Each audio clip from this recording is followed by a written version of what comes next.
این سایت خود یوتیوبه که اعلام کرده از سال 2027 شرایط درآمدزایی کامل فرق میکنه و باید 8000 ساعت واچ تایم و 20 میلیون ویو شورت ویدیو بگیری. این دقیقاً از 5 ماه دیگه اتفاق میفته. یعنی شما باید 4000 ساعت واچ تایم میگرفتی شده 8000 ساعت و 10 میلیون ویو شورت میگرفتی شده 20 میلیون. یه خبر دیگه که من شنیدم میگم وقتی به درآمدم رسیده باشی، مثلا اگه 20 میلیون ویو شورت رو پر نکرده باشی و روی لانگ ویدیو کار کرده باشی، دیگه درآمد شورت برای تو وصل نمیشه. یعنی تو باید ویو شورت ویدیو تو پر کنی تا بتونی درآمد داشته باشی ازش. الان اینجوریه که منی که مانیتایزم، چه لانگ ویدیو بذارم چه شورت ویدیو، هر جفتش درآمدو دارم.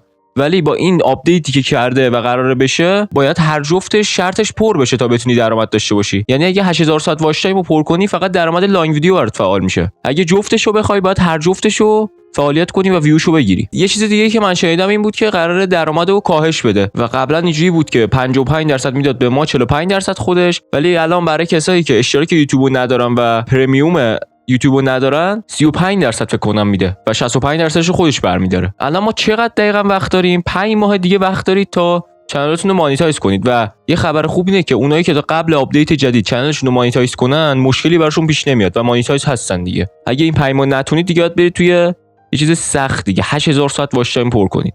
ببین 1000 تا سابسکرایبر که راحت بود. حالا نه اینکه الان خودم 1000 تا سابسکرایبر گرفتم میخوام بگم راحته. شرط دومه همیشه سخت‌تره. تو شرط دومو پر کنی، شرط اولی خوش پر میشه. یعنی شما اگه 4000 ساعت واچ تایم پر کنید، مطمئن باشید 1000 تا سابسکرایبرتون خیلی وقت پر شده. حالا یه ویدیو خود اینا گذاشتم، بریم ویدیو اینا هم نگاه کنیم ببینیم اینا چی میگن. دقیق میدیم به نوتبوک الم ببینیم چی میگه، این خلاصش چیه. ویدیویی که خود یوتیوب منتشر کرده فکر کنم، ببینم.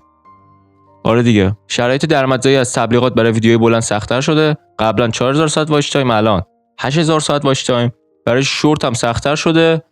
قبلا 10 میلیون بازدید در 90 روز، حالا 20 میلیون بازدید در 90 روز. چیزی که تغییر نکرده، اگه الان عضو مثلا درآمدزایی هستید از برنامه خارج نمیشید. همچنین سطح ابتدایی وای پی پی همچنان با این شرایط قابل دسترسیه. 500 تا سابسکرایبر، 3000 ساعت واچ تایم یا 3 میلیون بازدید شورتس در 90 روز. برای کانال کوچک چه اتفاقی میفته؟ یوتیوب گفته برای سازنده‌هایی که هنوز به اعداد بالا نرسیدن قرار است مشوق و پاداش‌های هدفمند ارائه کنند. مسئول یوتیوب میگه که اکوسیستم سازندگان خیلی بزرگ شده و هدف اینه که کسایی که وارد بخش درآمد تبلیغاتی میشن، درآمد قابل توجه تری داشته باشن و بتونن اون رو دوباره روی کانالشون سرمایه‌گذاری کنن. خلاصه یه خطش چیه؟ یوتیوب میخواد ورود به درآمد تبلیغاتی کاملا سخت‌تر شود، ولی سطح ابتدایی وای پی پی را دست نخورده نگه دارد و برای سازندگان کوچکتر هم مشوقه‌ای ایجاد کنن. یعنی خودش فکر می‌کنم یه فشاریه که اصلا باعث بشه شما بیاید چنلتون رو سریعتر مانیتایز کنید. ببین اصلا کاری به این ندارم که خب این شرایطو سخت‌تر کرده و قطعا برای همه ما بده. من اتفاقا اینو می‌خواستم یه ویدیو جدا براش ضبط کنم. ببینید شما وقتی دارید جوم میکنید برای 4000 ساعت واچ تایم، وقتی به درآمد قراره برسید چیز اتفاق خاصی نمیفته.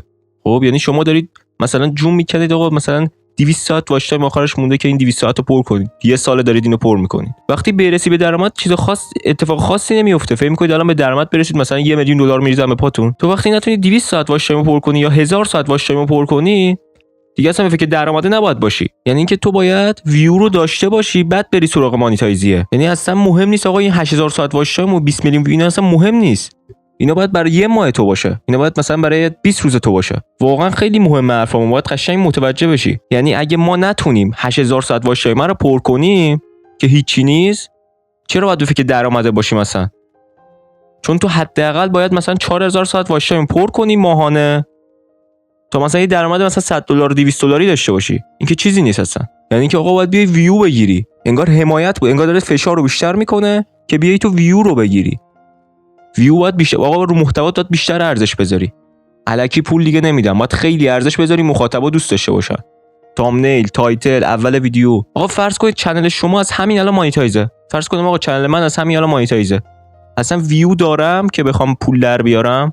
یعنی تو مانیتایزم بشی باید ویو رو داشته باشی. من یه نفر بود چند تا ویدیو براش ادیت کردم و چند تا تامنیل هم براش دادم. بذار بهتون نشون بدم اینو. حالا امیدوارم که ناراحت نشه. ایناش ببینید آقا این چنلشونه. خب دکتر کشاورزی. حالا اگه خواستید میتونید برید ببینید. یعنی میاد آقا ویدیو میذاش، واچ تایمش پر نشده. نکن حدود 1500 تا سابسکرایبر داره، واچ تایمش پر نشده. به من میگفت آقا بیا برای من چیز بزن، ویدیو بزن، اینو میخوام واچ تایممو فقط پر کنم. منم حتی چند تا ویدیو براش زدم که خب ویواش خوب بود. اینا مثلا نکن این ویدیو رو من براش زدم، نکن ویدیوش چقدر بوده، مثلا 200 تا 300 تا اینا بازدید میخوره. من یه دونه ویدیو براش زدم 2000 تا بازدید خورده. و دوباره نگاه کنید اینجا رو، مثلا اینا این ویدیو رو مثلا من براش زدم 800 تا بازدید خورده. بین ویدیوهاشو نگاه کنید 50 تا 70 تا اینا بازدید میخوره. یه دونه زدم براش 800 تا بازدید خورده. با استفاده از تامنیل درست میخوام بهتون نشون بدم چقدر تاثیر داره. این ویدیو رو من برش دادم 9200 تا بازدید خورده. حالا هدف من چیه نشون دادن این؟ میخوام بهتون نشون بدم آقا این فرد حتی اگه الان مانیتایز هم باشه درآمدی نداره که. 50 تا 30 تا 20 تا ویو اصلا درآمدی نداره. وقتی تو ویوت اینجوریه باید به فکر چی باشی؟ یک تامنیلت، 2 تایتلت، 3 موضوع ویدیوت. باید به فکر اینا باشی. به فکر مانیتایزی اصلا نباشید و فرض کنید از همین الان درآمد دارید.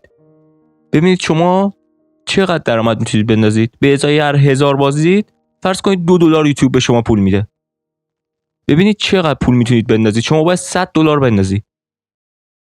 50,000 بازدید باید بگیری ماهانه حداقلش. خب به درت نمیخوره تو الان به این چنل مانیتایز کن که چی بشه. باید یه ذره واقع بینانه فکر کنی. همه الکی دنبال اینن که آقا بیا چنل مانیتایز بشه، مثلا میخوام مانیتایز بشم. اینا مانیتایز بشه که چی بشه؟ پول رو میخوای دیگه. خیلی ساده است، واقعا بهش فکر کنید.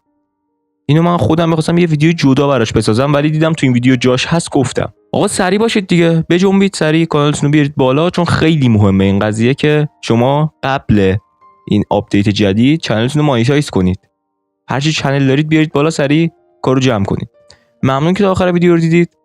اگه سوالی چیزی بود توی کامنت ها بپرسید جواب میدم. تا ویدیو بعدی خدا نگهدار.